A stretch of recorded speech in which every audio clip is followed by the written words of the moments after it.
Thank you. Well, thanks everybody for coming. But because I'm the VMCC mark specialist, I obviously look into things that relate to the mark. And I have a brother who's very interested in sunbeams. My oldest brother is the secretary of the Marston Sunbeam Club, Nick Shelley. And he basically spotted an auction in Billingshurst in Sussex in 2011. And this was basically what was offered. Tuvi's auction house in Billingshurst were selling the medals and artifacts belonging to two brothers called Cecil and Alec Burney. And basically the medals are there. In fact, the medals are on the table. And with the medals came a little collection, a little archive. And the big picture shows one of the Burney brothers as he was part of the Royal Army Service Corps. And in the top left is an album of little tiny photographs about the size of cigarette cards. Again, the actual album is on the table over there. So at the end of the talk, you can certainly go and have a look at it. And these basically were the remains, the sole remains of the two Burney brothers, because sadly neither of the Burney brothers had any family. One of them did marry, but they never had any children. So these albums, I don't know where they went to, but they were obviously in some, probably militaria collector, his collection, and he possibly died and sent them to an auction house. Well, they were sent to an auction house where I bought them, but as with auction houses, you can never really find out where they came from. So despite writing letters to the vendor, I never got any indication of where they come from. So, but I had these things. And as we were going, one of the items in the collection of archives was this little letter, which is quite lovely. And what basically happened was, I won't go the full story will come out, but this letter says to Mrs. Burney, who was the mother of these two brothers, we're very sorry to lose your son because he's been so helpful keeping our bikes running in the Western Front. I won't dwell on letting you read the letter because we'll come to it later in more detail. But I started looking into the matter of what these albums and medals might signify. And the first thing I came across was a piece of advertising material that the Vintage Motorcycle Club had in their collection. You can see there's a number 2 at the top, and it's stamped with the Vintage Motorcycle Club library. And this is an extract from Blackwood's magazine. Now, Blackwood's magazine, I guess you may not have heard of it, or perhaps you have. It was a very, very popular thing, published by a publisher in Edinburgh called George Blackwood. And it was a monthly magazine which had stories published in it, which then often built into books. So people like John Buchan, who wrote the book 39 Steps, that was first published in Blackwood's magazine as a series of monthly articles. Well, basically, in this advert is a story all about, extracted from Blackwood's magazine of July 1915, and it's somebody writing a testimonial. You know, the Blackburn alone is the finest and most even running of all motorcycles, and here is a Blackburn, the only actual surviving veteran Blackburn motorcycle in running order. In fact, I don't think there is another one. There's one that's supposed to be veteran, which is actually later faked up to look like a veteran, but that's a 1940 Blackburn. So this piece of material led me to Blackwood's magazine, and Blackwood's magazine, you can see at the bottom, he said, "This is not an unthinking advertisement. After Despatch riding from August the 16th to February the 18th, my judgment should be worth something." And the Blackburn company, you know, you've got no connection with the company other than sincere admiration for the machine it produces, which is rather a nice testimonial. So I then went and got a book, because this magazine article, it was clear from when you research on the dreaded Google that the magazine articles, which were published as a series of monthly, effectively like letters home to the author's mother, by one of the members of a Despatch Riders company, and Blackwood's editor went back to the man who had written the letters and said, could we put these letters together and make it into a book? And this book was published. And the book was called Adventures of a Dispatch Rider. And it was published in November 1915 by Blackwoods, and it was an immediate success. It sold extremely well. And so I got this copy of the book, but in that book, there's a very poignant little foreword. The book obviously was written by a man who had been at university before he went to fight the war. And basically, in the front end of this book was a letter written to one of his university chums, who was now in the Black Watch. So he wrote this letter to Lieutenant Robert White, all about when they used to sit around in the common room and talk about the great books they were going to write, because the chap who wrote this letter is this, he's now Captain Watson, Willie Watson, who was basically at university reading modern history, and Robert White, I think, was reading English. So they sat around in the common room and chatted about the books they were going to write and all the wonderful novels they were going to write. And he's basically saying that rather than writing a fancy novel, I'm writing a story about what I'm now doing in the war, which is riding a motorcycle, which wasn't quite what we imagined we'd be talking about when we were at university together. But it's a very nice little story. But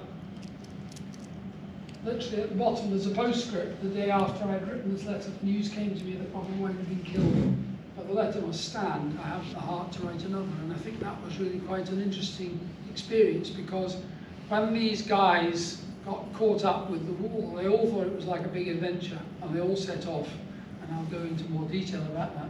But very soon into the war, they realized this was not fun. This was going to be a life and death matter.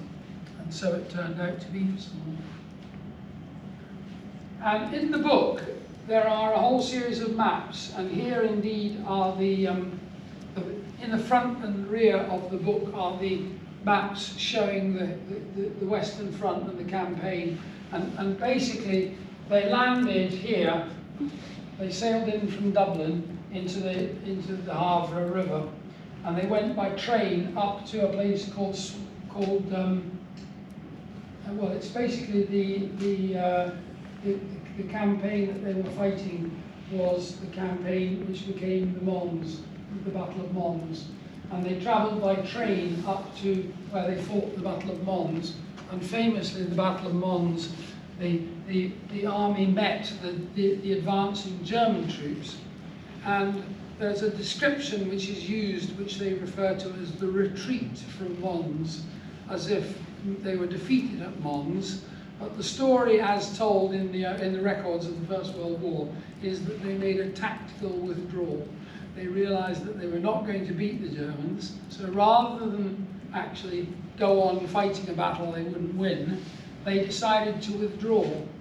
Now the Germans, for their part, imagined that the British Expeditionary Force would retreat to where they'd come from, in other words, out basically to the west, to the Havre or Dieppe, and maybe go back across the Channel, back to Britain. But in fact, the army from Mons didn't retreat back to the coast. They basically marched and drove and rode south. So they actually came right down to the side, they retreated from Mons, which is up here, right down, this is Paris. They retreated down to a town called Soissons, which is here, which is kind of northeast of Paris. And then at that point, they basically dug in and they essentially chased the Germans. There was a river crossing which allowed them to create a strategic line against which they could defend the line. So once they'd crossed the river at Soissons, they essentially set up guns and offensive emplacements on the south side of the river, and they defended the point, and effectively they then chased the Germans back north. So that the tactical withdrawal, which was about 10 days, coming back from Mons south, that created a place where they could actually defend and go back up. Now, the actual album that was in this archive that I bought is a tiny little album, and again, it's probably appropriate because this the most important kind of artifact here is this, because this is what's called a VPK, and it's a folding Kodak camera, which was invented in about 1908, I think. And the camera was basically known almost universally at the beginning of the war as the soldier's camera, because this camera, you could fold it down and put it in your pocket. So it was called, literally, you can do that, a vest pocket Kodak camera, right? So this was, you could carry it around in your battle dress, and when you saw something interesting, you could stop and take a picture. Now, most people fighting the war weren't interested in taking pictures, they were more interested in protecting their own lives. But the fact is, this vest pocket Kodak camera had a very interesting and an early popularity with the soldiers who went to France with the British Expeditionary Force. And the actual camera runs little roll film, what they call 120 roll film, and the images that they produce are literally, as I said, the size of a cigarette card. They're tiny little pictures, and this is the album that Kodak provided, 4 to a page. Now, what was absolutely unbelievable when this little album arrived in my life, all of the images have got tiny little writing, beautifully handwritten captions in tiny little writing all along the bottom of the pictures.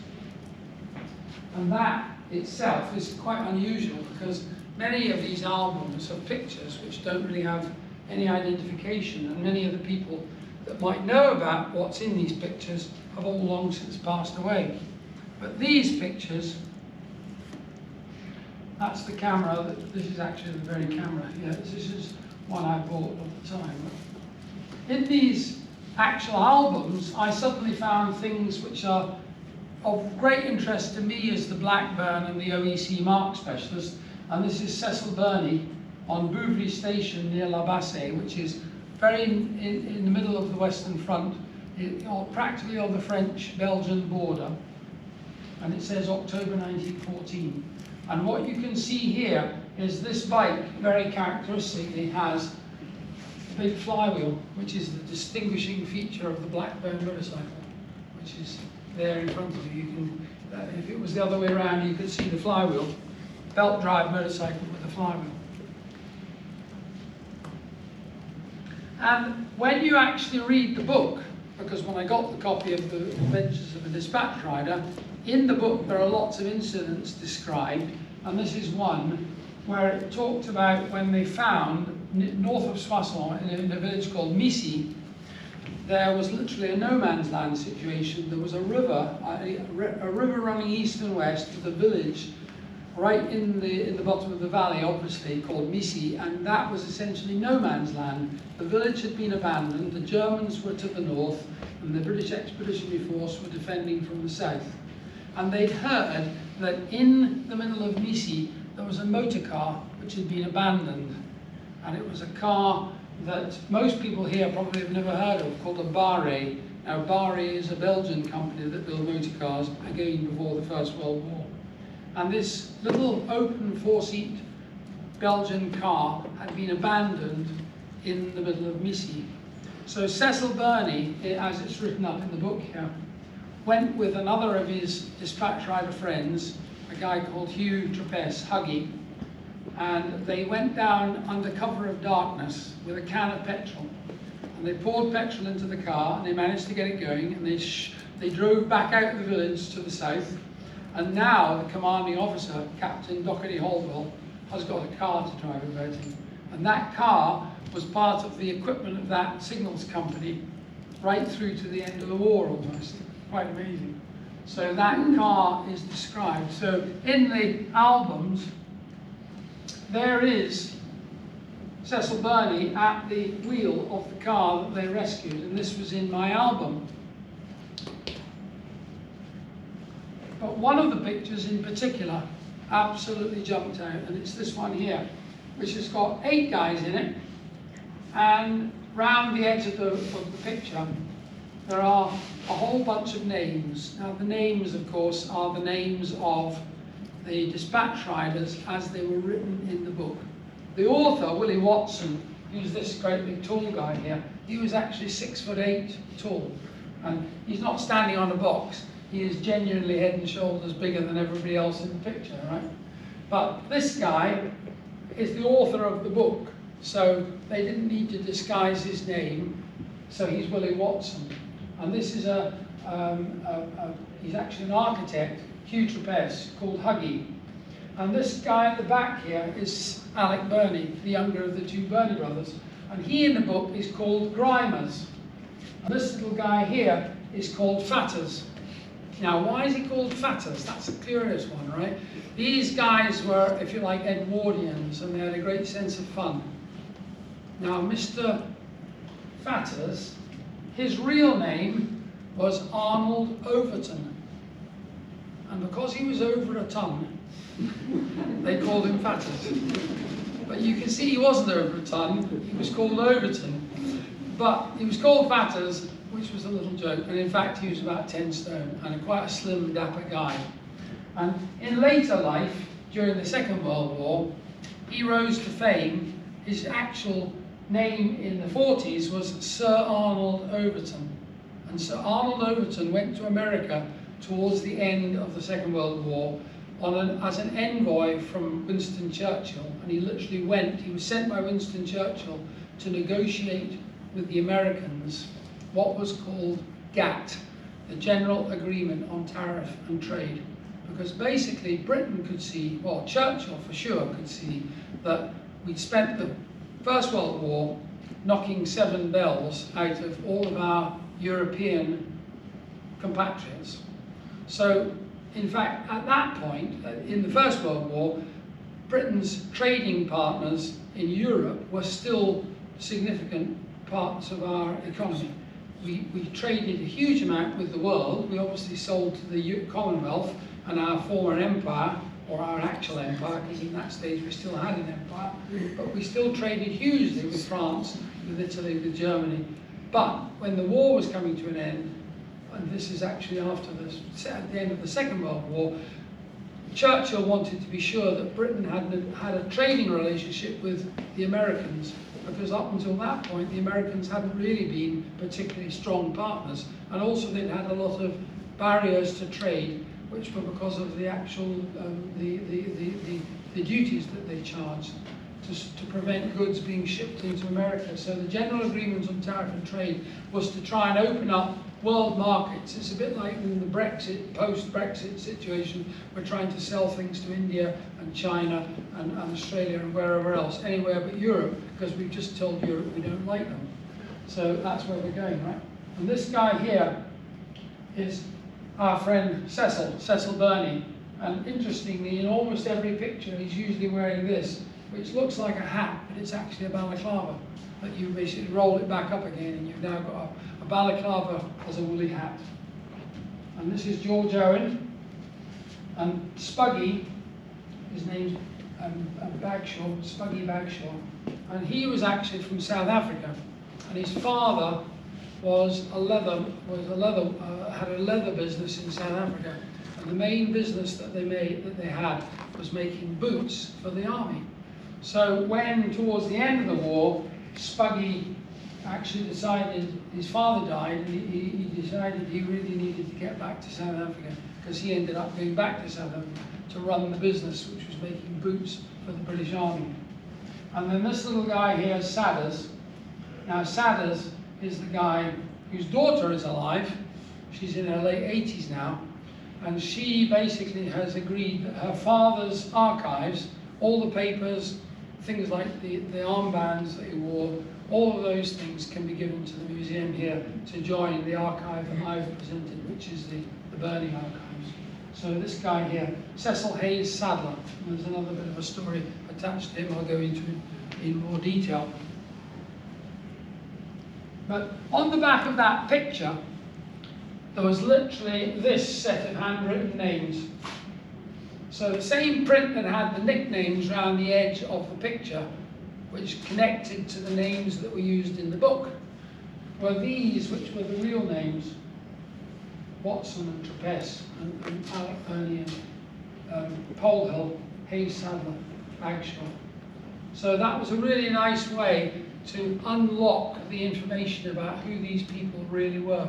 And my older brother, as well as being the Sunbeam Mark, not Mark Specialist, he's the Sunbeam Club Secretary, he's also very involved in genealogical research. And he went into overdrive and he started looking into the names and details of people who were dispatch riders and trying to figure out how many actual dispatch riders went. Now, when we started this process, there was basically, I'll go back to the previous one. If you asked anybody who knew about this subject, military research people, they all said, oh, there was probably about 100 people riding motorcycles, possibly 150. The biggest number we could ever get from anybody that knew about it was about 150 people. And thereby hangs the revelation that came out with this, because when my brother started really going into the detail in the Commonwealth War Graves Commission and in the records that exist all over the place, we discovered there weren't 150, there were hundreds of them. There were literally over 400 of them actually landed in France in 1914. And what marked them out as different was the fact that they were all motorcyclists. Because when the war was effectively declared at the beginning of August 1940, the army chiefs realized that they didn't have, but would urgently need, motorized dispatch riders to keep the units of the British Expeditionary Force in contact with one another once they were in France. Because when they were in France, they were all driving around, they didn't have walkie-talkies, there were no mobile phones, and the only form of communication they could reasonably have between the disparate units of the army was actually motorized motorcycle dispatch riders. But they didn't have time to buy the bikes and train the men. So they went out in with a huge effort to the motorcycle press, looking for basically young, fit people, men, I'm afraid to say, with motorcycles who would be able to be recruited to come and join with the British Expeditionary Force as motorcyclists riding mostly their own machines. I say mostly their own machines because if you were a motorcyclist and your bike wasn't of a correct specification, then the army wouldn't have it. If your bike didn't have a clutch, for example, or didn't have enough gears, they wanted bikes with clutches and gears rather than just single speed bikes. This is actually a single speed bike, but it's got a clutch.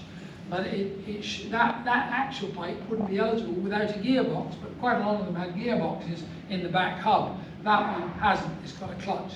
But that vehicle wouldn't be eligible because it's only got a single speed. But the people who had skills would actually come and a motorbike would be bought for them because they had already demonstrated their aptitude. So I'm going the wrong way. And when we looked at all the pictures, we could now identify all the people in these pictures, and we could start to work out where they all were. And we knew from the book where they'd been because the actual route that this 5th Signals Company followed is delineated in the book, because the book, when it was published in 1915, didn't have any pictures in it, but it did have a series of maps, and the maps showed quite clearly where the Signals Company had travelled. And they started literally they arrived in Le Havre, and then they got a train which took them up to Mons, right? And in the process of this actual expertise, we ended up. This is the lady in the little tiny lady beside me is a girl called Sue Elphick, and her father is Sadler's, Cecil Hayes Sadler, whose archives I think are going to come to the museum. And interestingly, she, unlike most of the people in this group, were all unconnected, except they were all dispatch riders together in the same company. But actually, Cecil Hayes Sadler, her father, married the next guy's aunt, because the guy to the right, in the middle, is a guy called David Danson, and his father was Jack Danson, who's another one of the dispatch riders. And his sister married one of the other dispatch riders. So these two, Sue Elphick and David Danson are actually first cousins, because and Roselle is David's sister, and that's my brother on the right. So these three people in the middle were the only members of the Dispatch Riders group that knew each other, because literally one of them had married the sister of another one, so they became friends after the war. And these are some of the bits and pieces that we got from Sue. This is a little, like a wax cotton, well, an oilskin, I think you call it, mat case, the bottom right, and above is the famous brassard. Now, if you were riding a motorcycle in France and you weren't wearing this band around your arm, which is a piece of felt which is blue at the top and white at the bottom, and now 100 odd years later it doesn't look very fine in blue and white, but that actual brassard is the brassard that her father, Sadders, rode with in the British Expeditionary Force, and that is coming to the museum from her collection. And one of the other people we met was this guy, Roger Polhill, whose father was Stanley Polhill, and he was actually the sergeant of the group, and he was called Pollers. Now, when in December 1914, you may have heard of the Christmas truce. Yes. Have you heard of the Christmas truce? Yes. In 1914, on Christmas Day, at the front, German troops and French and British troops got out of their respective trenches and met in the middle of no man's land. And they shook hands and they exchanged gifts, bottles of schnapps swapped for bottles of whiskey. And they sang songs together, and they basically fraternized. And unfortunately for the British Army, one of them had a camera, a vest pocket Kodak camera, and he took pictures of this jollity going on Christmas Day. And the vest pocket Kodak picture taken on Christmas Day of the German and British soldiers fraternizing was published in the middle of January on the front page of the Daily Mail. And within a week, the army had issued an edict that no serving soldier should have a camera in Europe. In other words, if you were overseas, you were not allowed to have a camera. Indeed, it was a court-martialing offence if you were found with a camera. So it makes the pictures that we have, which were taken in 1914 with one of these cameras, even more precious, because from basically the end of 1914, early 1915 onwards, it was literally a court-martialing offence if you were found with a camera. So the number of VPK pictures that are around from after that period are very, very few and far between. But one of the things that they did on Christmas Day, the Dispatch Riders, they started out as 12 of them, and in this situation, 2 of them had actually, for one reason or another, one of them had been killed, because in 3 days into France, one of them got killed by a sniper. Fielding Johnson didn't make it beyond the 3rd day in France. And one of the other Dispatch Riders suffered from piles. Now you might smile and think, gosh, that's a bit of a problem, piles. Well, piles is a bit like trench foot. It sounds funny, but it's anything but funny if you're trying to ride a motorcycle. So basically he was sent back to recover, to recuperate, and so he wasn't at the front. He wasn't able to go to a Christmas lunch that they had, but basically they set up a Christmas lunch at an estaminet, like a little brasserie in a village where they were staying on the Western Front. And that event was celebrated because Cecil Burney's brother Alec was a very good calligrapher. He was a very fine writer.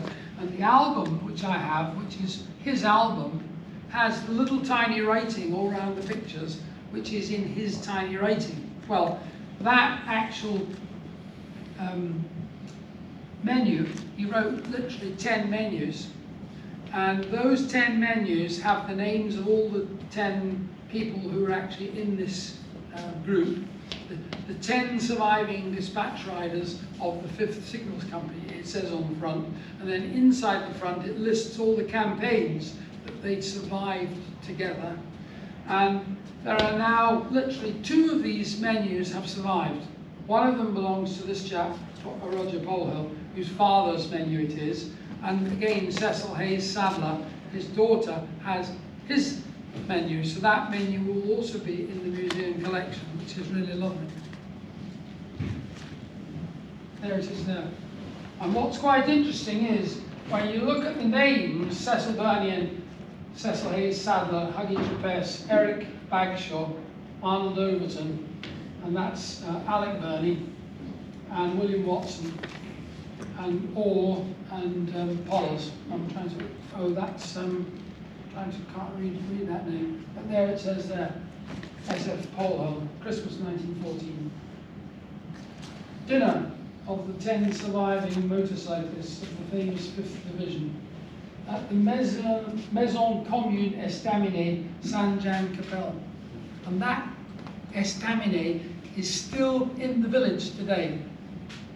And the guy, the grandson of William Watson, the big tall guy who wrote the original book, was meant to be coming today, but he's actually in France. And I've told him, I sent him a copy of this and reminded him, and he's going to try and go and visit this little estaminet, and have him and his wife are going to have a meal. They have a house in northern France, so they're quite close to there. And that's what they're hoping to do, not actually this weekend, probably next weekend, but that little, the writing, interestingly, the writing here, this is Alec Burney's writing. And I actually have a book here, which is Alec Burney's copy of the book. Now, it's actually the other one. There's a second copy, which is a second edition. And in the front, it has the names of all the characters and the names of the real people in Alec Burney's hand.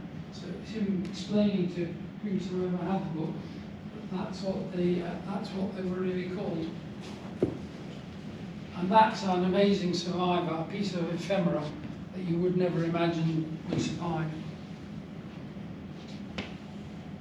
That's the actual, those are the campaigns: Mons, Le Cateau, Crépy-en-Valois, the Marne, the Aisne, La Bassée, and the defence of Ypres.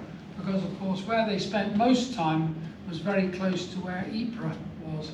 And at the end of the war, Ypres was completely flattened. There was virtually nothing standing. And in these, in the process of looking into who had actually been dispatch riders, as I say, we gathered together a list of about 400 names. And as well as the album that I had found, which was the Burney Brothers album, Cecil Hayes Sadler, his album survived, and also Poller's. Poller's, at the end of the war, had gone as he was actually a qualified engineer. He graduated with an engineering degree from Cambridge. And at the end of the war was so terrible that they didn't stay in Britain. He literally went, he became involved in farming in Africa. And he went out to Kenya. And he went to Kenya to help run a huge, big mechanized farm in Kenya. And this farm used farm machinery, and being a qualified engineer, he was engaged basically to maintain big farming machines, I suppose harvesters and plows and things. And while he was there, he had a terrible accident which ended up with him losing a lung. And he was very lucky to survive, but he did survive. But because he lost the lung, he wasn't able to go on running a big farm. So they bought a small farm holding up in the hills in Kenya, and he started growing a plant you might have heard of called African pyrethrum, which is a flowering plant which has a natural insecticide in it. And you may remember the insecticides that you used to get called flit, which you'd have a little pump and it would spray this insecticide and kill all the flies in the kitchen. Well, that flit insecticide was based on pyrethrum. And Polhill's father, or Poller's, who's Roger Poller's father, became an African pyrethrum grower, and as a result his son became fascinated in botany, African botany. So in the 50s, young Roger actually went to Britain, came back from Kenya to Britain, and he studied botany at Cambridge, and he graduated with a botany degree from Cambridge. And the only time that his father, Pollers, Stanley Polhill, came back from Kenya to Britain after he went to Kenya in 1921 was to attend his son's graduation at Cambridge. All the rest of the time they stayed out in Kenya. And Roger left Cambridge with a botany degree and went to work at Kew Gardens as a botanist. But his subject was East African flora. So he ended up spending all of his life traveling out to East Africa, where his parents lived, collecting rare plants from East Africa, which is of course where his father had become a world famous pyrethrum grower. But he's still alive, he lives again. He might have come to this talk today, but unfortunately he again had difficulties getting here in his late 80s. But he's not long retired from Kew, but he still publishes books on East African flora, so he's an expert in the field. And when his father went out to Africa, he took his photographs, because it was Stanley who had the best pocket Kodak camera that all these pictures were taken with. And what he'd done was they put all the little negatives into little wax paper envelopes, as they did in the day. You know, the actual paper envelopes were waxed paper that you put the envelopes had the individual negatives in. But with the heat of Africa, all the wax had melted onto the negatives. And weirdly, they had made prints at the time, but the prints had all been given away to the other Despatch riders, including the Burney brothers. So all the pictures in the album I had were actually from the negatives that were Poller's negatives, which had been literally given away. So Pollers and his son, well, Roger, the son, had never seen the pictures. And here was the problem. All of the negatives were in the little waxed paper envelopes, but they were all stuck in because the heat of Kenya had melted all the wax onto the negatives. So Roger, when we started talking about how we would get these images and make them part of our book, because we wanted to republish this book which didn't have photographs in a new version with photographs. And Roger very sportingly said, well, they're my family pictures, I'll pay to have them restored. And I then had the job of finding somebody capable of taking these original 1914 negatives out of their little paper envelopes and removing the wax without destroying the images. Well, the end result was that we found the Fox Talbot Museum of Photography, which is down near Bath. We found a photo restorer who took on the job of literally carefully removing these little negatives from their original bags, their little paper bags, and removing the wax and then scanning them, and we then were able to capture the pictures. Now, one of the pictures, I'm not sure whether it will come now, hopefully it might. This picture was when the Despatch riders left. What I didn't describe was they came almost to here when they advertised that they wanted recruits from the world of motorcycling. Motorcyclists were told to come to sign up with the Royal Engineers Signals Regiment, and this here in this part of Kent is the epicentre of the Royal Engineers Regiments. But also it was where they set up the recruitment station for the Despatch riders. So they were actually between this site and the site at Chatham Dockyard. So they all came with their motorcycles to Chatham and various other places around Britain, but mainly here. And they all basically brought their own motorcycles, and they were asked to demonstrate that they knew their motorcycles well enough to actually keep them running in a battle. So they came, and when they'd actually been signed up, they then went by train from London down to Fishguard, and they crossed on like the boat train that went from Fishguard across to Dunleary in the Irish, on the Irish east coast, and they went to a camp at Carlow, which is about 50 miles south of Dublin, where they learned. They were all motorcyclists, but they had to learn to be soldiers. So they basically were given elementary training on using a rifle and keeping their rifle clean and and marching and all that kind of stuff. But interestingly, all the dispatch riders, when they were recruited, they weren't just called privates, they were all given the rank of corporal. Why were they given the rank of corporal? Well, they were just ordinary recruits. You'd have thought they'd have been privates. But the whole purpose behind the dispatch riders was they were taking messages from the head of one unit to the head of another unit. So they had to be able to approach a senior officer without being asked to be spoken to.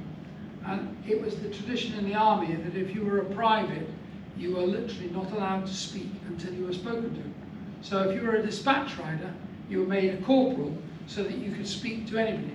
You could actually say, "Excuse me, sir, I have a message for Brigadier somebody," and you would actually be able to hand over the message. But if you weren't a corporal, at least, you weren't allowed to speak. So that was why they were all made corporals. Now, one of the number, Pollers, Sergeant Polhill, was a sergeant. Why was he made a sergeant? Well, because when he'd been at school, he'd been in what they call the OTC, the Officer Training Company. So when in the pre-First World War period, there was this quasi-military activity at schools, big secondary schools had these groups which were essentially like army cadets. They were called the Officer Training Corps, and they were people who were considered as likely to be in demand by the army. So these were, as it were, better trained than people, just ordinary motorcyclists. And they, in this case, Pollers was made the sergeant, so he became Sergeant Polhill from the get-go. And in these albums, we've got the pictures of them on the ship sailing from Ireland out to Le Havre, and when they went from there, they went up to the front at Mons on a railway line. Now, what you can see here, these are the guys, sitting in the carriages, but also here you can see what look like big carts. Now, these famously were signals carts, because once the army got to France and they started becoming entrenched, they dug themselves in to make the front. They used these carts to lay signal wires along the trenches, and those carts, literally there were hundreds of them, laying all the communications so that they could use Morse telegraphy in the front, wireless telegraphy, or wire telegraphy, not wireless. And these carts, there is literally only one of these carts have survived, and it's at the Signals Museum at Blandford Forum, which Rebecca mentioned this at the beginning. It's the other museum, it's the Signals Museum, which deals with the whole engineering side of signalling. And there's only one of these carts survives, but there's a whole load of them on a rover train. And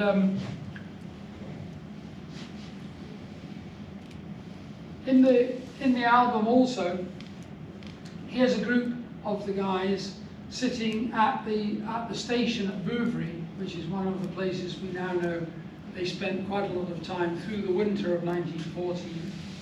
And again, you can recognise all the characters, and that's Cecil and Alec Burney, and this is Huggy Trapesse and Sadders, and this is a French guy who was basically one of the kind of military people that they had dealings with.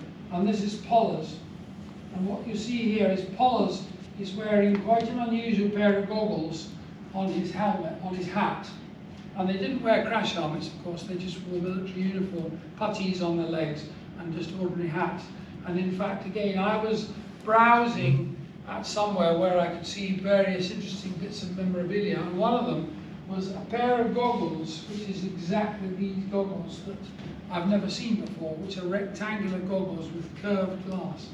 And actually, again, I bought them because it seemed ideal to do so. So they're part of the archive I've passed to the museum, these unusual little goggles.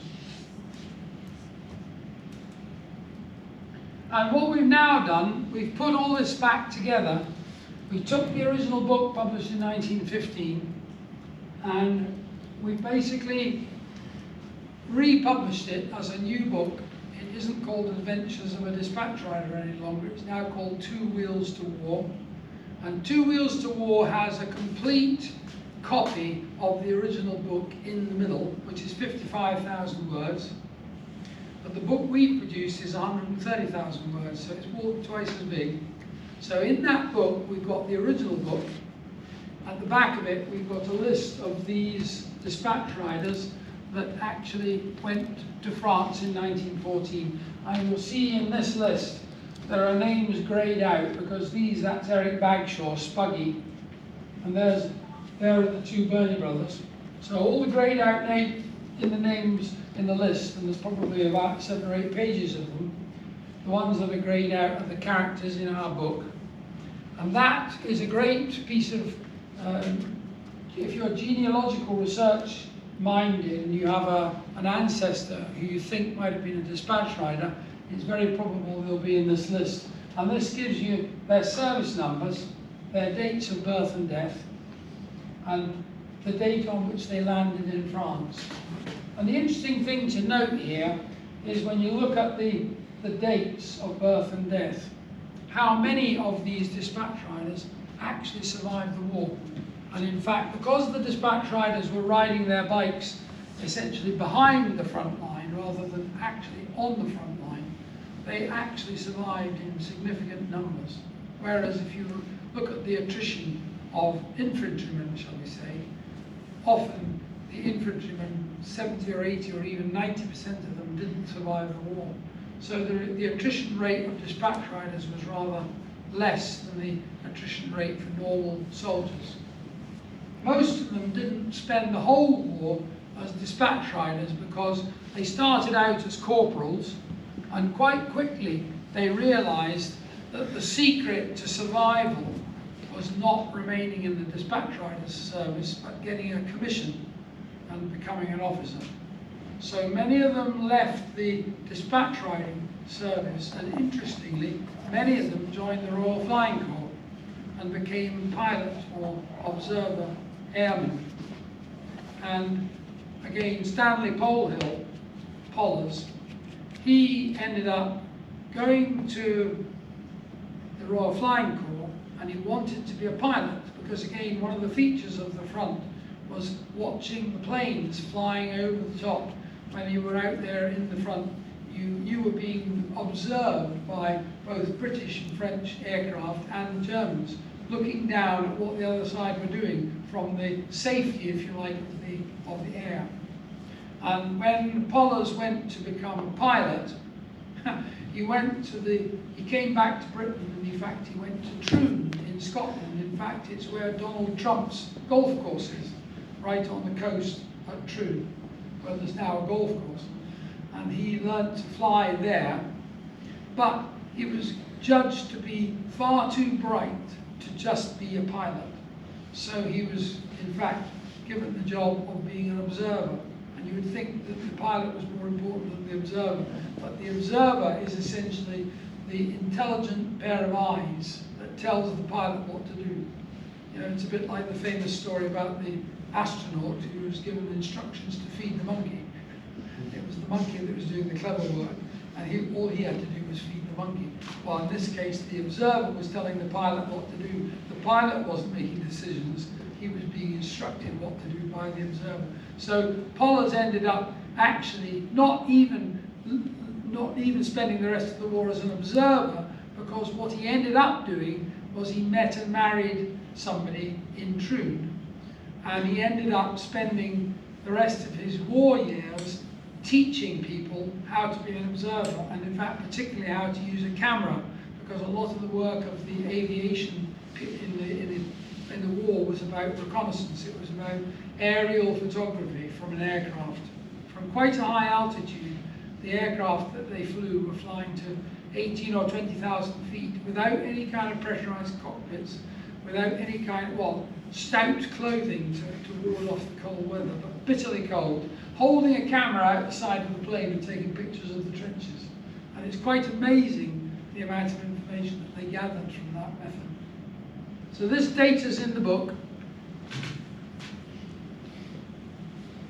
over 10 pages of it. And when we started looking into the actual history of the book, This company, Blackwoods, was a publisher based in Edinburgh, although Blackwoods magazine was a very widely distributed publication, and their books were widely distributed as well. But Blackwoods, as a publisher, folded in the 1980s.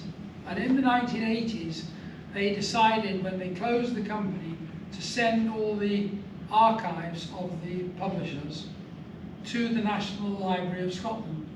So I live in Scotland now. I was actually born and brought up in Scotland, but spent a lot of my career in London and even in Australia. While I was in Edinburgh, I went to the National Library of Scotland, and I found all the original letters that William Watson had written to the publisher, George Blackwood, and his replies. And one of the letters is a letter, because when Watson wrote letters home, his mother collected the letters home and sent them to a chap who was a schoolmaster at Harrow School, which is where Watson had been to school. And the history teacher at Harrow, instead of putting them into the school magazine, which is what Watson's mother imagined would happen, she didn't know that the history teacher at Harrow was actually a literary scout for Blackwoods. So he basically took these letters and he bundled them up and he sent them to his friend George Blackwood in Edinburgh. And George Blackwood looked at the letters and said, we can do something with these. And that's where he made the decision to start publishing a monthly extract from William Watson's letters home to his mother. So they started appearing under a monthly series entitled Adventures of a Dispatch Rider. And then in February 1915, Watson moved on from being in the dispatch riding game, and he was basically put in charge, he was commissioned and put in charge of a cycle dispatch riders brigade who rode bicycles rather than motorcycles. But he became a lieutenant running this cycle brigade. And while he was a cycle brigade lieutenant, he got a shrapnel wound, so he was sent back to Britain to recover. And while he was at Purbright Camp, which was near Aldershot, recuperating from the shrapnel wound, Blackwood heard that he'd been sent home, and he wrote to Watson at Purbright Camp and said, "Would you like to take the letters that you've written and make them into a book?" So basically, this is Watson's reply, which says the book might consist of an introduction, a prologue, a series of articles, and a discourse all about riding, and also maps and other things. And indeed, he said, 2 or 3 simple but good maps. And one of the most powerful bits of the original book is the fact that they contain maps. And in fact, in the back of the original book, and this is again a rare survival, because the original book has maps throughout. Every so often, you see, there we are. That's an example of the maps. Oops, it's a piece of paper. But actually, in the back of the book, in the first edition,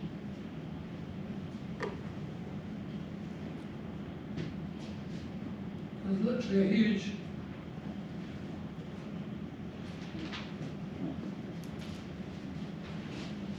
huge folder now, which is again a remarkable thing. Published in the middle of the war, showing what was going on in the war. Now, curiously, the book was published in 1915, November 1915, and the censor's office were unaware that this book had been published.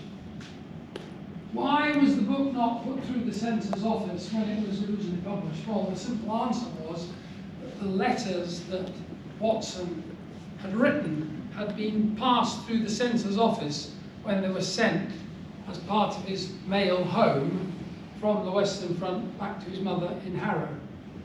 So when Watson's correspondence was passed to indirectly via Harrow to Blackwood's, Blackwood's presumed that they had already been censored, so they wouldn't need to be censored when they produced the book.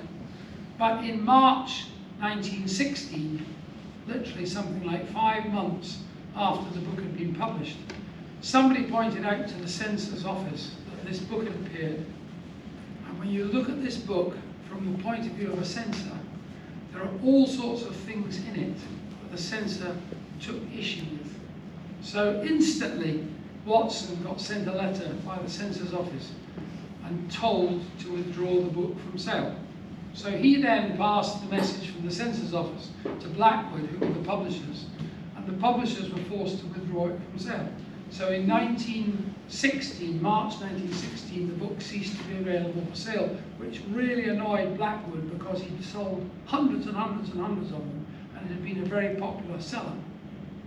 So basically they sent it to the censor's office, and the censor's office took about a year to decide what bits of the book were acceptable and what bits of the book should be expurgated. So then, by 1917, basically Blackwood's reprinted the book, but in a new form, which they called the Shilling edition, which is a smaller actual book physically. It's got smaller margins, but the actual text is virtually the same, except significantly, it's had big chunks taken out. And the big chunks that are taken out reveal quite a lot about what the censor thought was unhappy material to be in a book. Like anything that was critical of British Army decisions, anything that was critical of the French. And bizarrely, phrases which appear in the book were allowed to stand in the expurgated version. And one phrase which I simply cannot believe wasn't taken out by the censor is when in the introduction Watson refers to the men being sent to the front as being gun fodder. Now you think what the word gun fodder means. You know, somebody being sent to stand up and be knocked down by enemy guns. And that is a phrase that apparently came out of the Chinese, well, I think it was one of the campaigns in the Far East where that phrase about gun fodder, and I think it was partly because the Chinese had so many men, they could literally kill millions of men and still be able to fight because they had enough people to be calling on. And when you see the words gun fodder in the text of the book, it's very hard not to think, maybe somebody missed it, maybe they didn't read it very thoroughly. But it's an interesting phrase that it wasn't removed by the censor. But what we've done when we republished the book is we've basically identified, as you go through the book, we've identified where the text was removed in the second edition, which was in the first edition. So you read the book inside our book, and you read the entire original text, and as you read it, you come across the bits that were flagged up as needing to be removed. And one of the things that was in the archive in Edinburgh was the original little sketch. And of course, this was the 6'9" Willie Watson on the left, with a little tubby sergeant with his swagger stick. And Watson had this, somebody did this little caricature of him and the little sergeant, who was a tubby little man. And Watson wrote to Blackwood and said, "One of my fellow signalmen has done this little cartoon, and I think it would be nice if it went on the cover of the book." So that is literally the original of the cartoon, which is in the archives in the National Library of Scotland in Edinburgh, which we found, and we reproduced it. The original, well, of course, we reproduced it in the book anyway.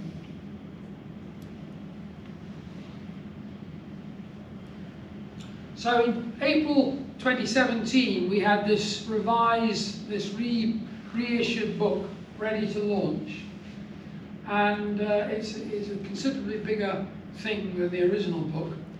We produced it, unfortunately, in a rush, in the sense that we didn't have time, when we finished putting the book together, to put an index in the back of it.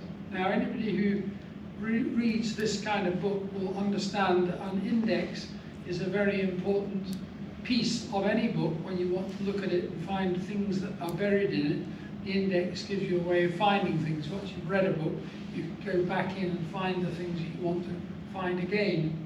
But you can't write an index of a book until you've completely finished it. So when we launched the book, we only had 4 weeks from finishing the book text to actually launching the book at the Stafford Classic Bike Show in April 17. So we did it without an index, but very quickly the first printing sold out. So the publishers reprinted it very quickly from the same proofs. And then in 2018, nearly, I suppose, 18 months after we launched the book, I got from the National Archives at Kew their Christmas book list. And I was delighted to see that the National Archives at Kew had put our book into their Christmas book list. And a week after the book list appeared, I got a letter from the publisher telling me that they had run out of the next printing. So literally, anybody who wanted to buy the book from the National Archives Christmas book list, it was out of print. And it took the publishers nearly a year to republish it. They refused to publish it. They refused to reprint it. They could have had a printing done in about a week, about 3 weeks. So they could have had a stock replaced in time to honour orders from the Kew book list, but they didn't want to do that. So having missed the chance of that, I said to the publishers, in which case, if you're not going to publish it quickly, can we please make a second edition? And they said, well, I suppose yes. I didn't like the idea because it meant them spending more money on it. But basically, we took the book, we added the index into the back of the book, which makes it a much better book. There were 1 or 2 tiny little factual errors in the original book, because after the book was published, 5 weeks after the book was published, we had a reunion at one of the, in fact, at a museum in Basingstoke called Milestones Museum, which is a fantastic place if you know about it, and it's worth a visit if you don't. I know it's a competing museum to this one. This is another fabulous museum. But the Milestones Museum is basically in Basingstoke, and it's all about Hampshire manufactured goods, and I had a connection because of another project. So we ran this reunion there, and we had 50 of the relatives of the 12 dispatch riders present to discuss and meet and celebrate what their fathers and uncles and great uncles had achieved. And we also, in that meeting, we learned 1 or 2 things which we knew from what they were saying was wrong about the book.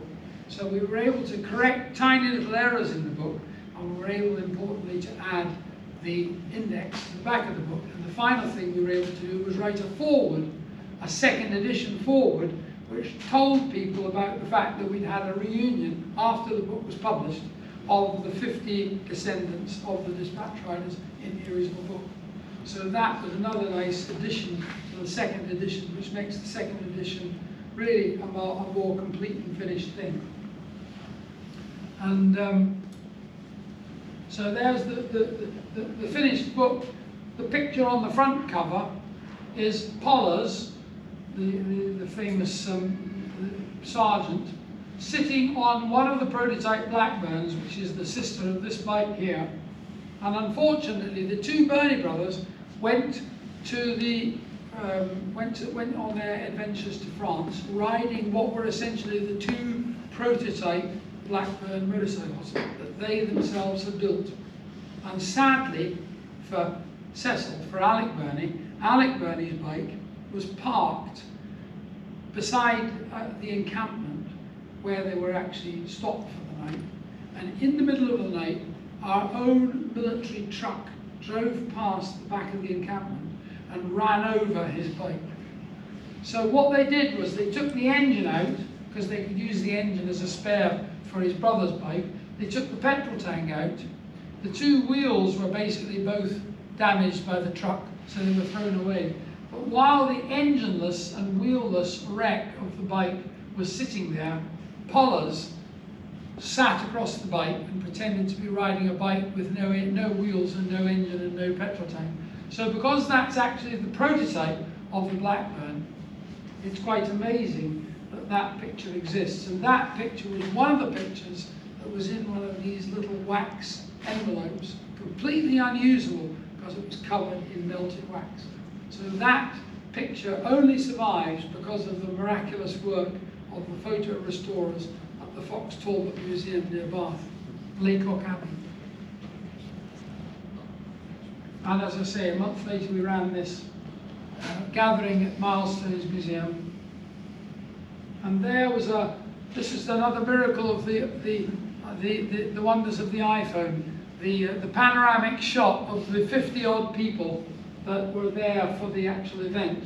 And one of the characters in this picture here, who's a girl that's about, I suppose, 25, maybe 28, she's actually an Olympic gold medalist. She's Alex Danson, who was the captain of the gold medal winning basketball team at the London Olympics. And she was there with her father, who's Jack Danson, David Danson, who's the son of one of the Despatch writers. So she is the granddaughter of one of the characters in the book. And it was quite an amazing event. We had such an amazing, well, we connected all these people together who were only connected by their grandfathers and fathers having been Despatch writers together. Most of them had never met each other. And you can imagine it was an amazing event. And I thought, because we've got people here who are interested in technical material, this is another point about these kind of images. When you find an image like this,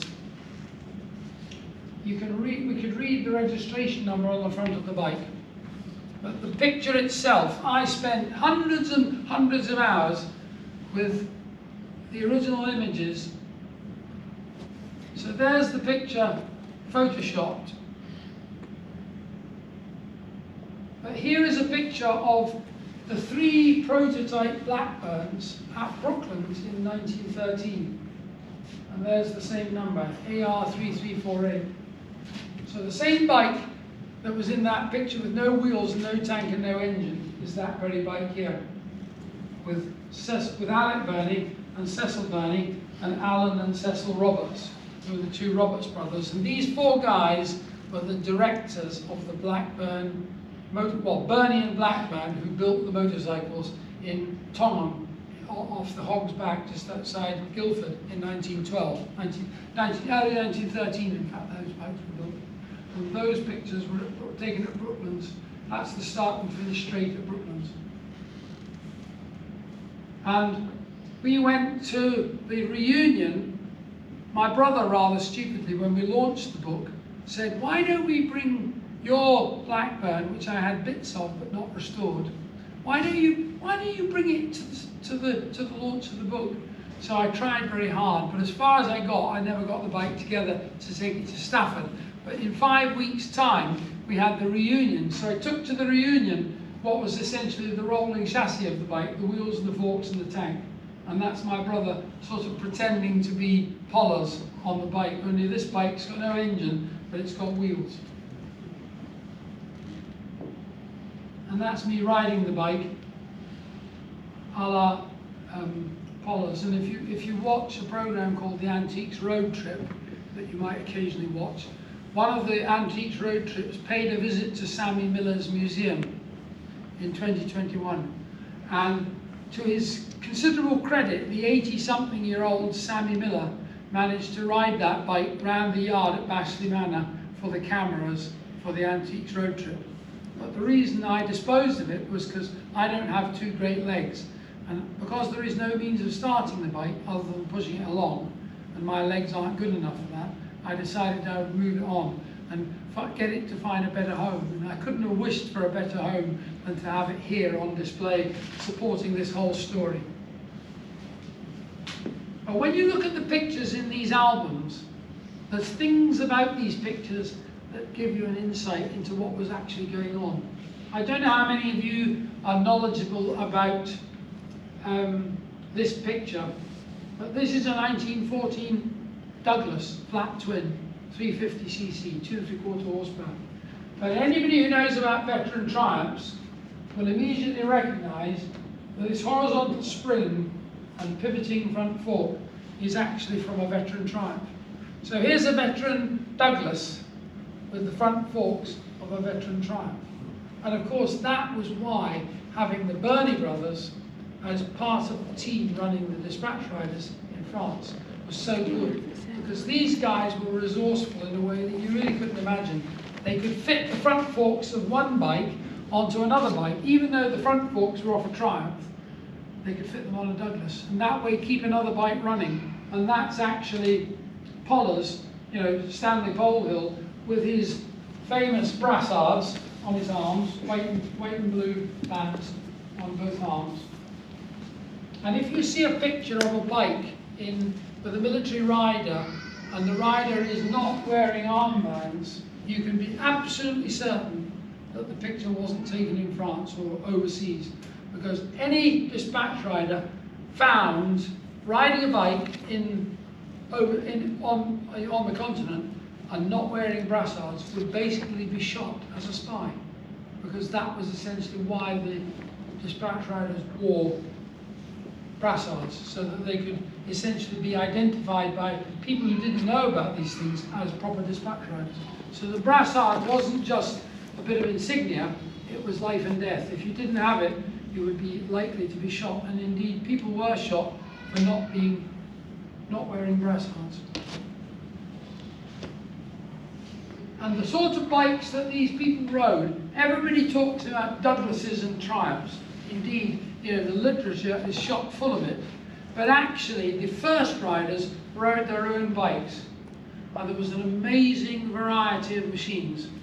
Here is a lovely aerial, and this aerial, of course, in the period has belt drive from the gearbox, but it has a 3-speed gearbox, and it's got footboards instead of footrests.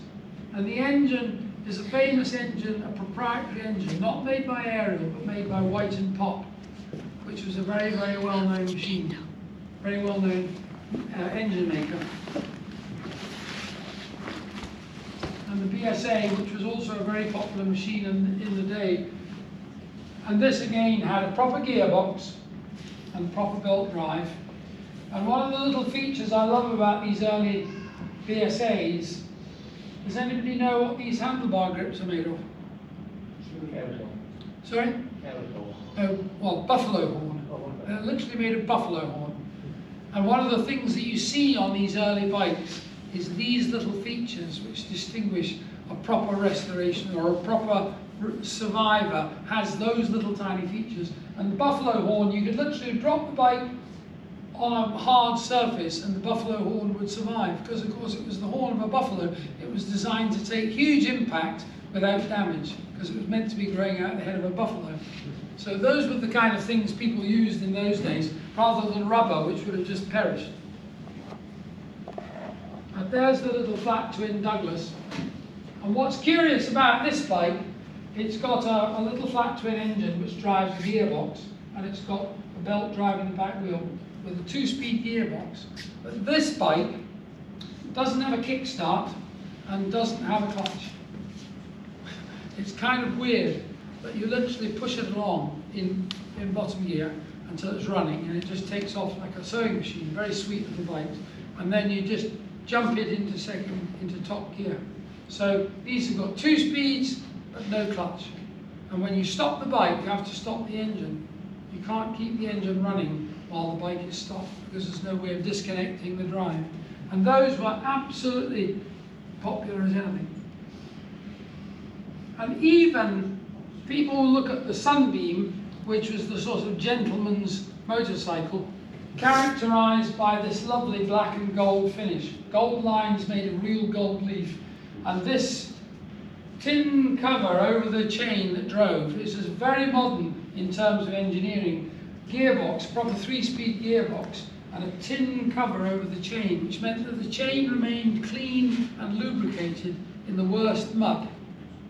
The reason that people took these to the front, because anybody who rode a Sunbeam and had a Sunbeam and got a job as a Despatch rider really felt like Cock of the North, because they had the best bike for the job. Why did the army not buy them?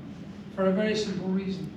Because a Sunbeam cost practically twice what the ordinary bikes cost. So this was what you would call the gentleman's machine. And one or two happy dispatch riders took their sunbeams to the front, and they were great, but they were too expensive. And of course also, if the chain guarding got damaged, it was very difficult to repair in the conditions of the front. The more robust belt drive bikes, which were simpler and more rugged, survived rather better. Now, one of the bikes that was used extensively in the early part of the war was the Rudge Multi. And of course the Rudge Multi, I'm sure people that are here are familiar with the idea. You have an expanding pulley on the engine and an expanding pulley on the back wheel. And the back wheel consists of two wheels, one inside the other. You can see how many spokes it has. It has 80 spokes.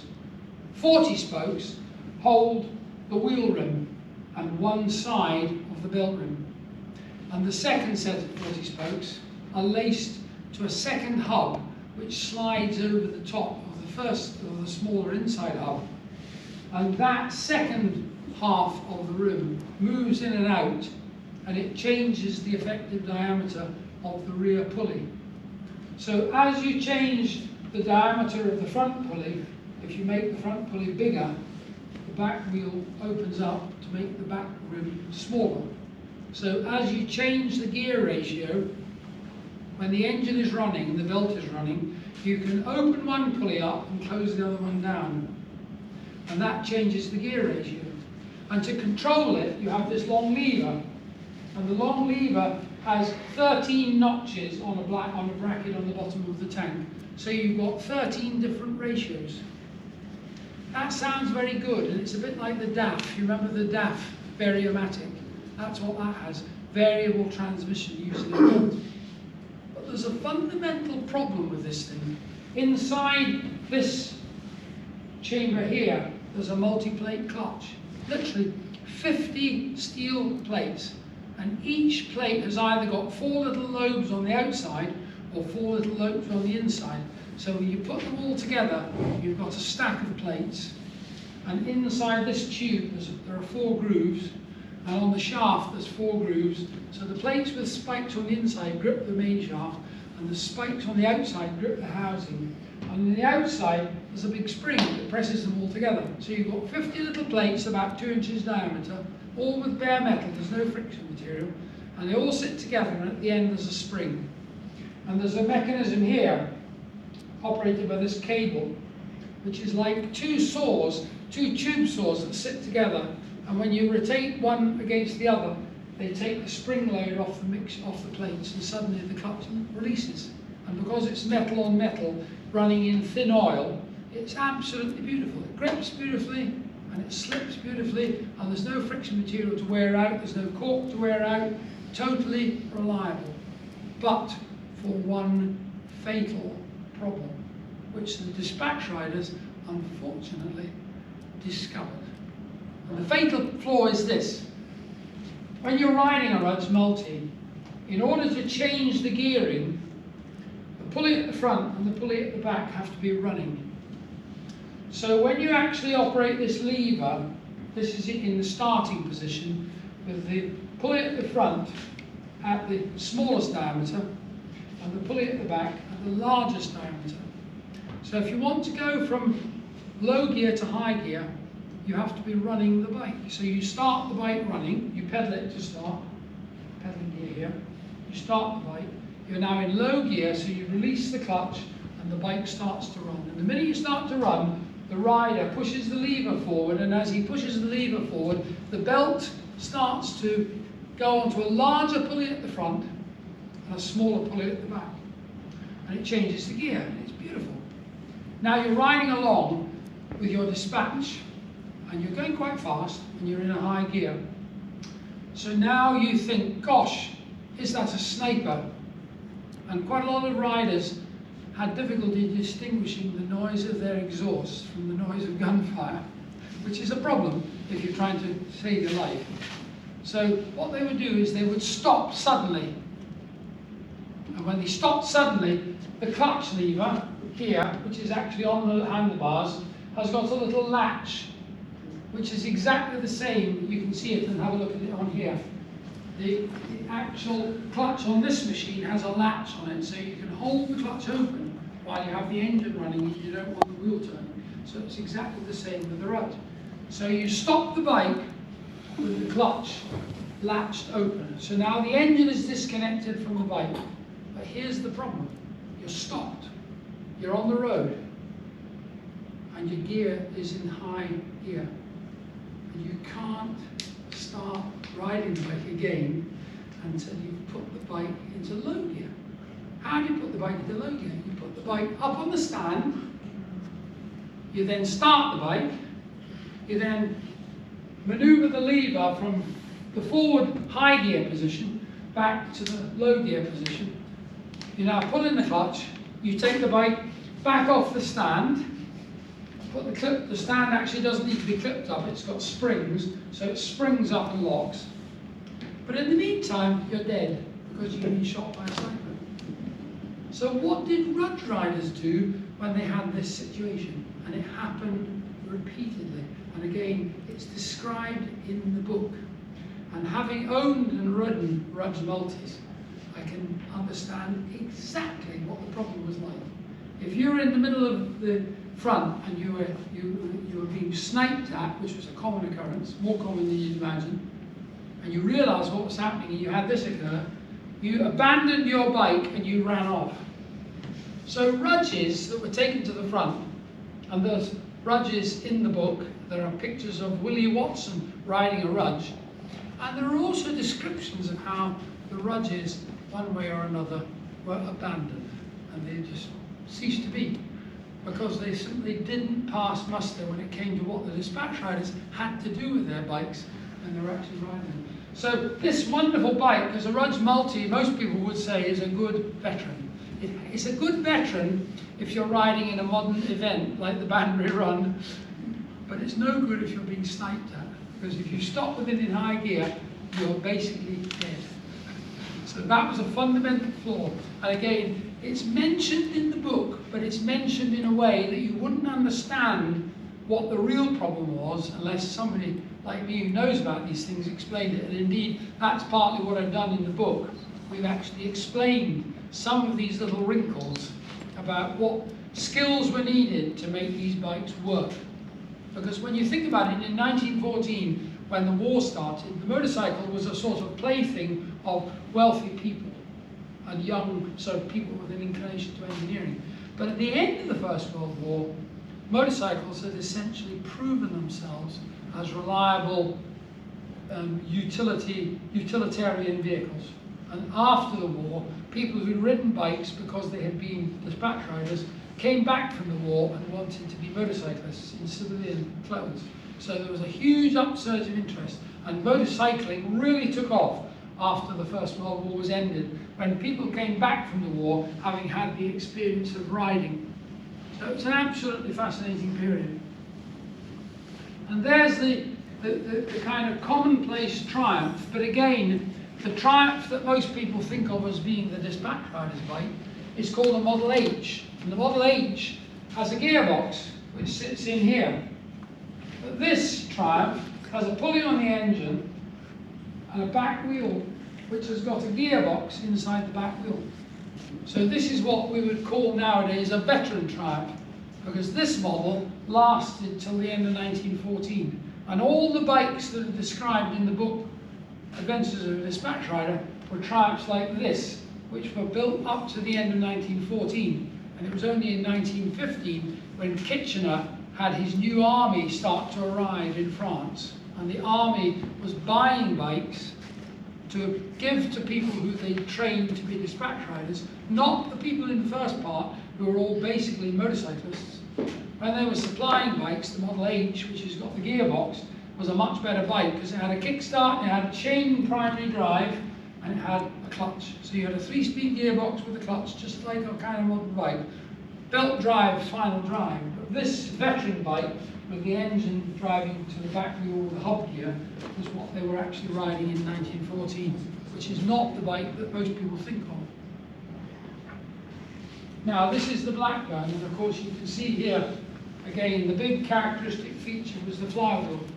And again, the interesting thing about that was that When the Burney brothers went as young men in 1903 to be apprentices at an engineering firm in the Midlands, there was a big firm in Rugby called Willans and Robinson. And Willans and Robinson, you might recognise the name English Electric.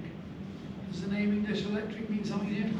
Right, well, English Electric was formed in 1919 of an amalgamation of about half a dozen firms. But the company that was the core of the business was Willans and Robinson. And in 1870 and 1880, Willans and Robinson, which was a general engineering company in Rugby, started manufacturing generating sets because in the late Victorian period, everybody that lived in a big country house didn't want to use gas lighting or oil lighting. In fact, if you lived out in the country, oil lighting was the way because you couldn't get gas, because gas had to come from a town. And it was usually called town gas because it was only supplied in towns.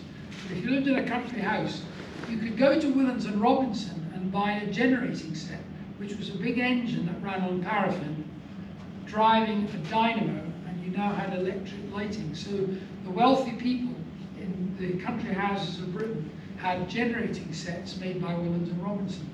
And of course, in order to make these things, they had a very big workforce, and Willans and Robinson had one of the biggest apprentice schools in the whole of Britain. And this Willans and Robinson Apprentice School was a hotbed of engineering interest. And when the Burney brothers went there in 1903, there were other people at the apprentice school whose names you might recognise. One was Geoffrey de Havilland, who was became a famous aviator. And also two guys called Archie Fraser-Nash and Ron Godfrey. Archie Fraser-Nash went on to build Fraser-Nash cars and also built turrets for Lancaster bombers. And Archie Fraser-Nash and Ron Godfrey built a little cycle car called the GM, which again you might have heard of, built in the 20s, well, built in the 1900s. All these guys met at the apprentice school at Willans and Robinson. And when in 1905, Geoffrey de Havilland announced to his friends at the school he wanted to go off and become an aviator because he was very interested in aviation, he had already built a motorcycle for his own use in the apprentice school. He had help from the foreman at the apprentice school, and helped Geoffrey de Havilland take a design of an engine, which is essentially just this engine. So it's a 500cc engine with a detachable head and a big flywheel, a big outside flywheel. And this engine is essentially this was 1912, 1913. This engine, which is this one here, is exactly the engine designed by Geoffrey de Havilland in 1905. And when Geoffrey de Havilland left Willans and Robinson, he sold to the Burney brothers the drawings, the patterns for making the castings, and he had a number of unmachined castings, and he said to them, you build them, you have fun, because I'm going off to build aircraft. So what did the Burney brothers do? They used the drawings and the patterns, and they made a motorcycle for each of them. And they actually built, I think, 2 or 3 others. So in 1906, 1907, the de Havilland motorcycles were being competed in competitions all around the Midlands, ridden by Cecil and Alec Burney. They were actually built by Cecil and Alec Burney at the apprentice school at Willans and Robinson.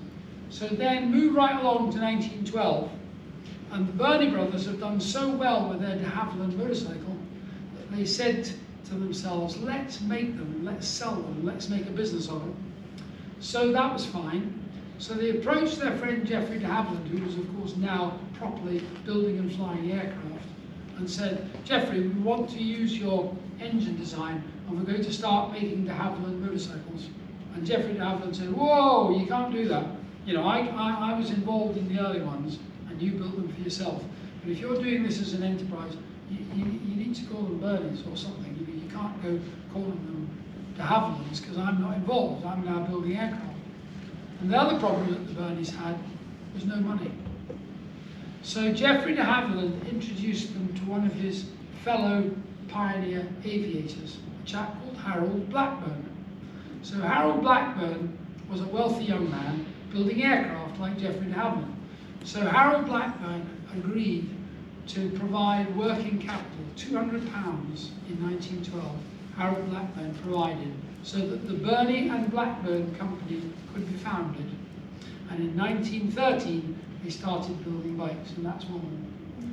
And those bikes were built, and they were called Burney and Blackburn. And the original Blackburn is Blackburn without an E. And of course, the Burneys, the word Burney is like the back half of Blackburn. So quite quickly, the company added the letter E to Blackburn, which is like a kind of way of conflating the words Burney and Blackburn by adding the E of Burney into the Blackburn of Harold Blackburn. And this bike still has its original paintwork. One of the things I was so pleased with this bike was that it kept all the original finish on it that we could. Because bits of the bike were missing. The whole back end of the frame was actually missing. But the central part of the frame and the forks were there. And the tank still had the word Blackburn with an E on it on the side of the tank. So I was able to put the bike back together, and all I did essentially was clean the tank and managed to solder up 2 tiny little holes in the tank so it holds petrol. And that's another one of the features of the bike which is so pleasing, because it's the only veteran Blackburn in the world, and it's still got its original paintwork on the tank and on other bits as well. And even the engine has not all been refinished. It's literally always been cleaned carefully and assembled and runs like a dream. So that's the story of that. And that was again the way in which these things happened. Now, one of the pictures that was in the album, which we had real trouble figuring out what it was all about. This, of course, is the Bar A car that Grimers and Huggy rescued from the no man's land at Misi with a can of petrol under cover of moonlight. And this is Spuggy Bagshaw with his little corporal's flashes on his shoulder. And Spuggy went off after Ypres back to South Africa to run his father's bootmaking business. And this is a rather nice aerial that he had. Now, can anybody see what this is? I looked at this picture for ages. London buses. So to get the troops to the front at Ypres, they sent out from London a whole fleet of London General B-type omnibuses. And because they were going to troop transportation duties instead of the public round London, they put armour plating on them. Armour plating. You know, they still had an outside stair and open seating, but they had rudimentary armour plating, thin sheets of steel tacked on to try and deflect, I suppose, rifle fire.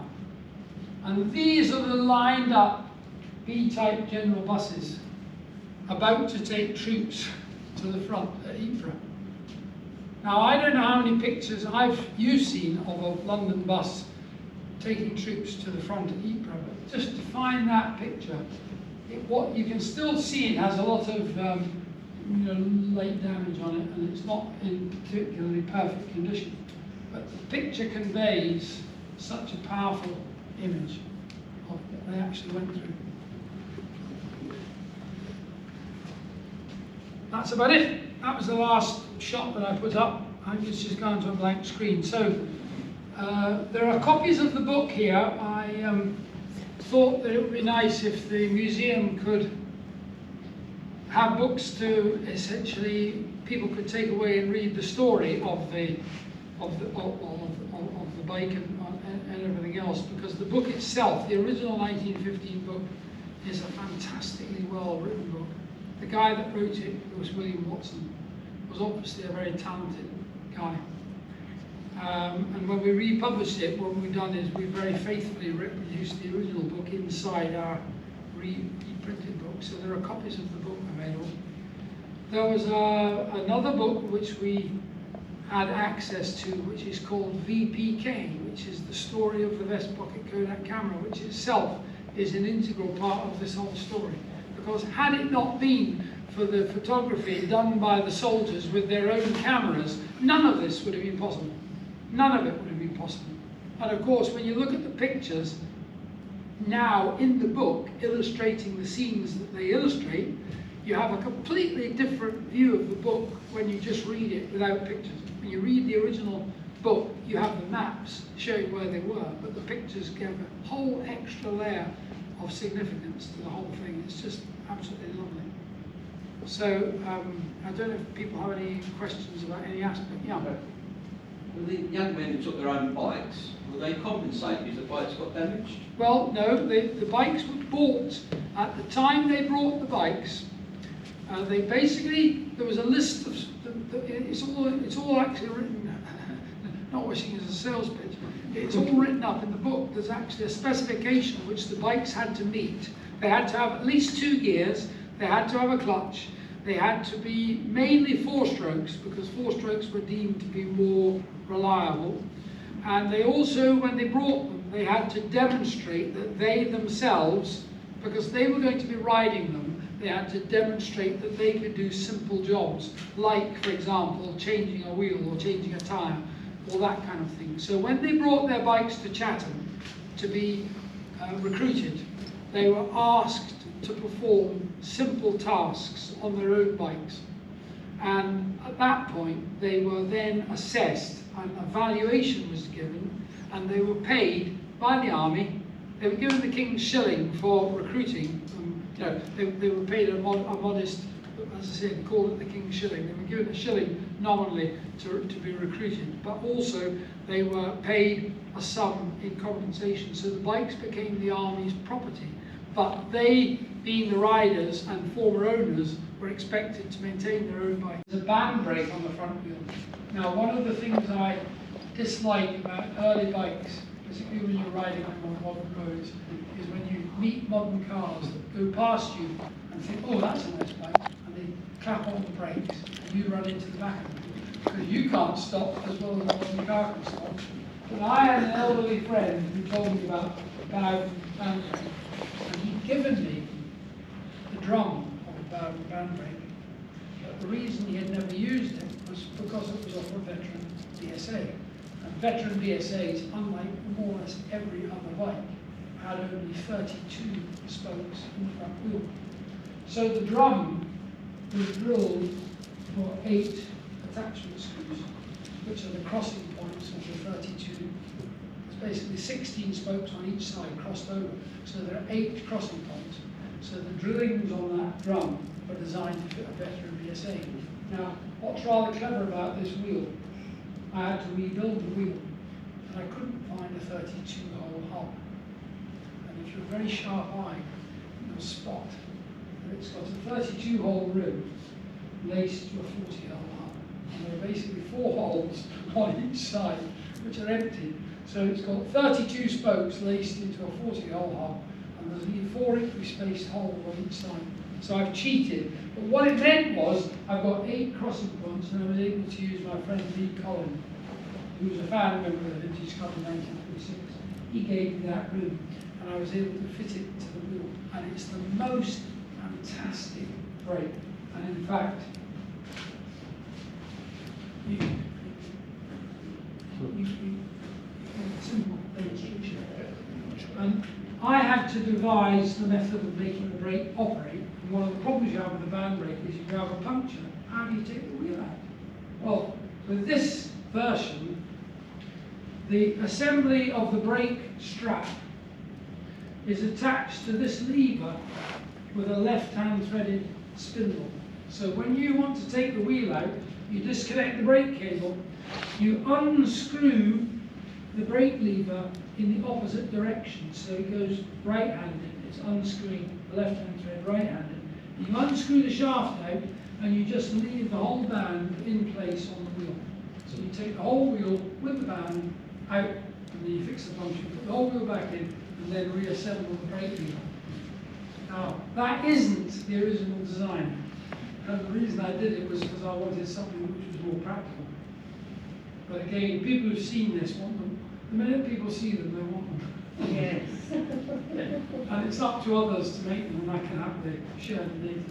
But that was a tiny little detail. Sorry? Martinside did, yes. Now, I don't know if people have seen the Royal Enfield. Royal Enfield in lockdown came to me about something like May 2020. The guy who is one of their brand managers, Gordon May, who you may have heard, has done a lot of long distance motorcycling on a Royal Enfield. He's ridden to Vietnam, and he's ridden to South Africa, and he's written each of these big journeys up as a book. And you see him at the Classic Bike Show selling copies of his book all about the big journeys he's done. He's a very nice guy.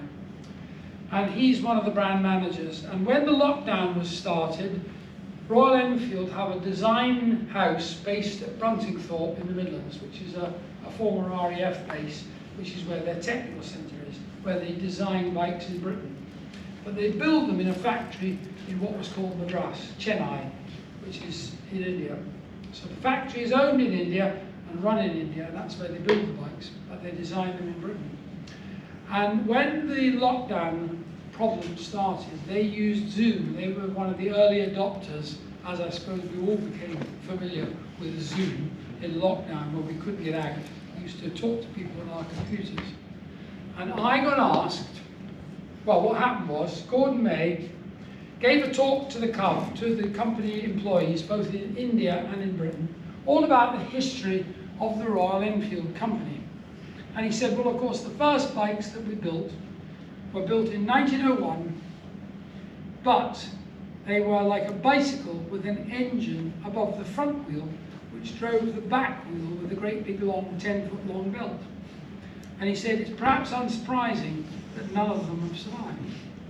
So in lockdown, why don't we get some volunteers together to build a copy of the first ever Royal Enfield so that we can see what it was like and we can have fun riding it.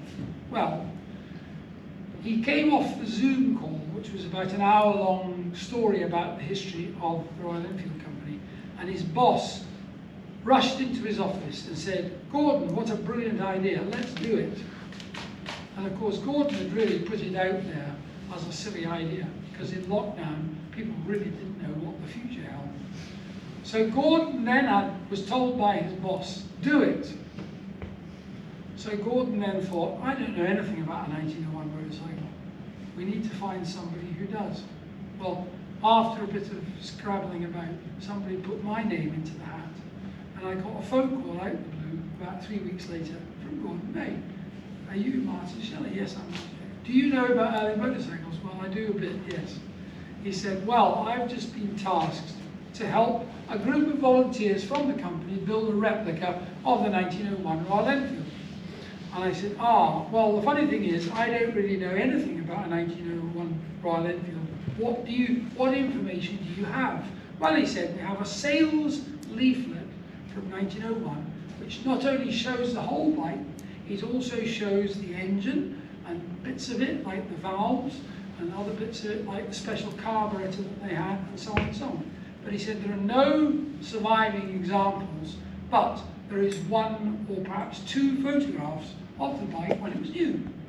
I said, Gordon, send me what you have. So an email arrived a day later with all these bits and pieces, the copy of the catalogue, two pictures that existed, one showing one side of the bike and one showing the four people who built the first one with the other side of the bike. And I sat puzzling, looking at it, thinking, how on earth do we build one of these? And I said to Gordon, we need to build it a proper copy. There's no point in trying to find an engine and fit it in a bike. It was like a bicycle with an engine over the front wheel. But there was no way we could just cobble something up. We had to make something. And the team at Bruntingthorpe had all the latest computer-aided design technology. But I realised that the engine was very like a de Dion-Bouton engine, which is one of the first proper successful internal combustion engines.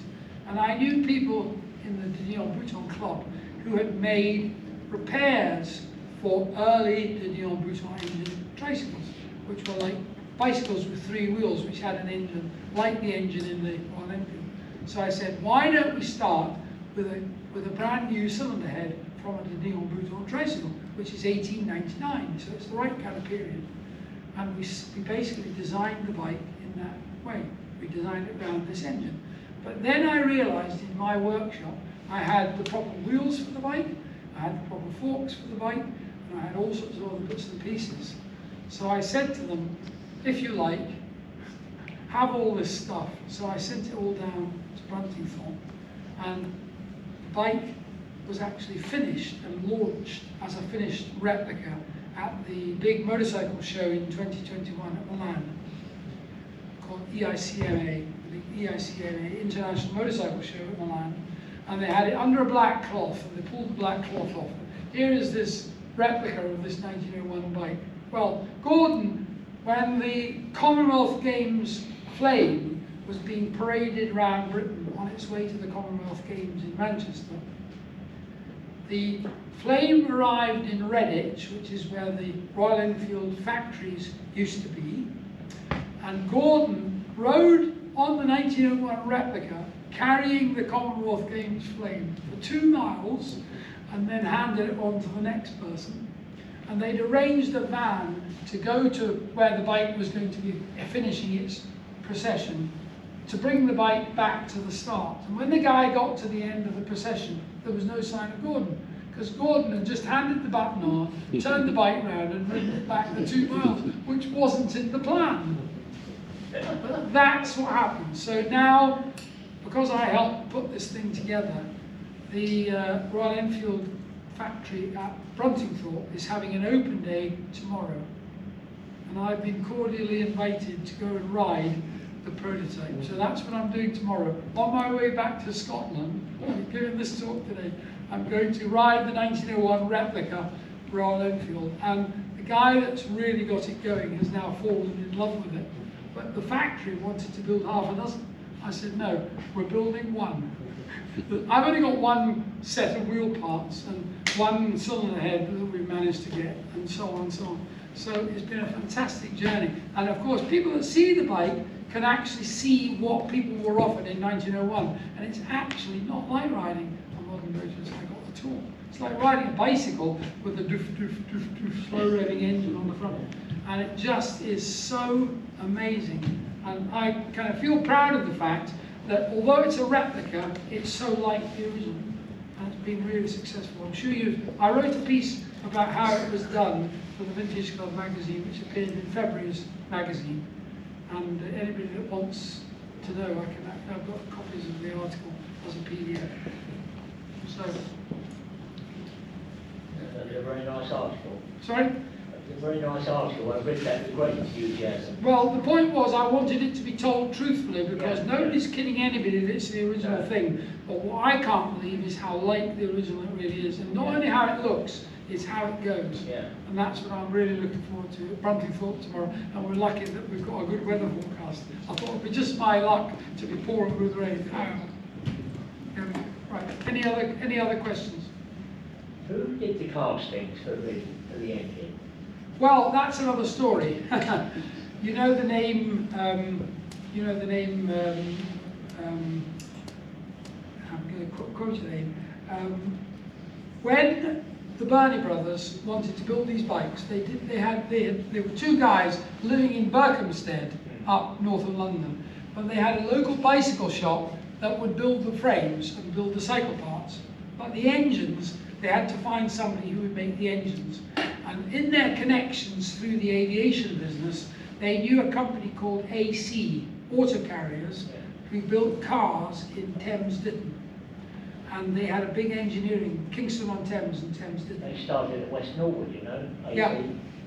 And it was Mr. Weller and Mr. Portwine, John Weller and Mr. Portwine.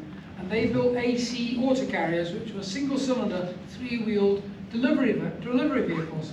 But they were given the drawings of these engines, and they built the 2 engines for the prototypes. And it's very likely they built the engine in that bike there. But there's nothing on the engine that tells you it was made by anybody, because it's got no name on it at all. But it was Auto Carriers at Thames Ditton. And then when the company started going after the war, they used a company called Gillette and Stevens in Bookham, Great Bookham, and they were the ones who built them. and they built the machines. And then OEC, the company that I'm the mark specialist for as well, started making the bikes for them. Because they built the engines, but they really only wanted to build the engines. So OEC started building the bikes. Thermal. Burmel was an Yeah, aluminium foundry. well, they made the crankcases for better sets. Yeah. And also I came across their logo on their leathers. Yes, yes, Yeah. yes. So, Well, when you see the later Blackbird engines, they have the letters GS cast into them, and the GS is Gillette and Stevens. Yeah. And Gillette and Stevens, during the First World War, were very involved in rebuilding tank engines. oh yeah. 12-cylinder Liberty tank engines. Yeah. And that's what they started out doing, and then they ended up engineering the Burney and Blackburn engines. And then the Blackburn engine company went from strength to strength. They won the TT in 1923, and they went on from there. Were they a victim of the slump? Sorry? Were they a victim of the No, slump? not really. They survived the slump. But what happened was they got very interested in building other kinds of machinery. Yeah. So the factory stopped making motorcycle engines in the mid-30s, up to about 1935. And then they went on to other work. They built aircraft engines, they built car engines. Yeah. But it's an amazing, the whole bike is a great bike. It runs very well. If we had a moment, I could attempt to start it outside, but I'm sure the museum might be turning blue. Sammy Miller managed to ride it. As I say, if you look at the antique road trip, there's a picture of Sammy riding it around the back of the runner, which I was deeply impressed by, because he's obviously got better legs than I've got. Yeah. But he's an amazing character. He's an amazing character. But it's been just a fantastic journey. Finding the bike, finding the book, finding the albums, and the way it all kind of fell together. And then we got a publisher that made a beautiful job. The book, I don't know if you've seen the copy, there's one or two people who've got copies of the book, but it's an absolutely fantastic. The whole story is almost beyond imagining, really. And of course, it's a true story, as far as it can be. Wow, thank you very much, Martin. That was really interesting.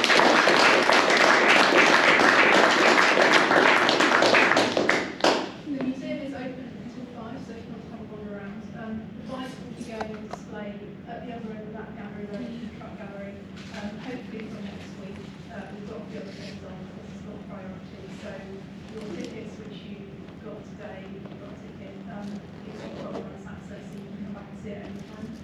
The archive materials that Martin was very kind of lent us will also be going on display when the case turns up. How big do you But it's vanished, but it doesn't turn up at some point, and the text can as well, so do come back and have a look.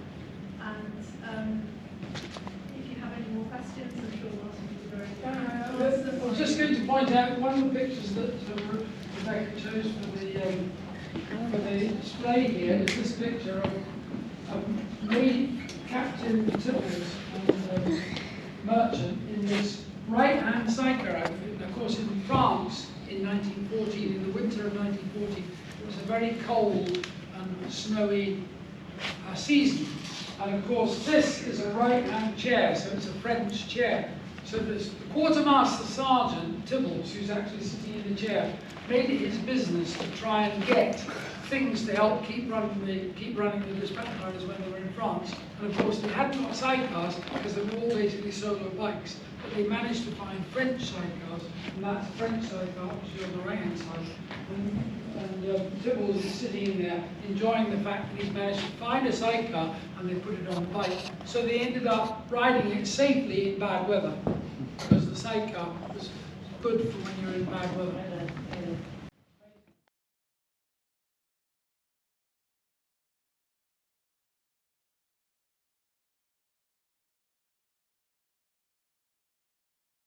Strictly speaking, I should think working it up. Yeah, so we're probably going to do that. that's oil, and that's petrol. Yeah. The oil's in the front corner. That's right, yeah. 8 o'clock is fine. He's got And email. these, of course, are the AMAC, the proper AMACs. Yeah, but again, all the right bits. And this little, have you seen a little locking clutch lever? Brings head Monday. Because it's tough With Monday. its little latch. Yeah. locks it open. You get them on lawnmowers as well. Fred's Maltese has them, and lawnmowers have them in the veteran black.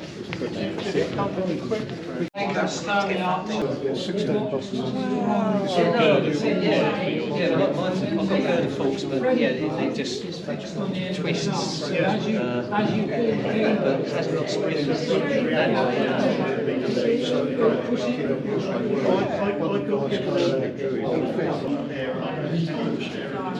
Between 5 and 5. No, that rim, the rim brake, the half rim. I mean, this will back it up. Look carefully now.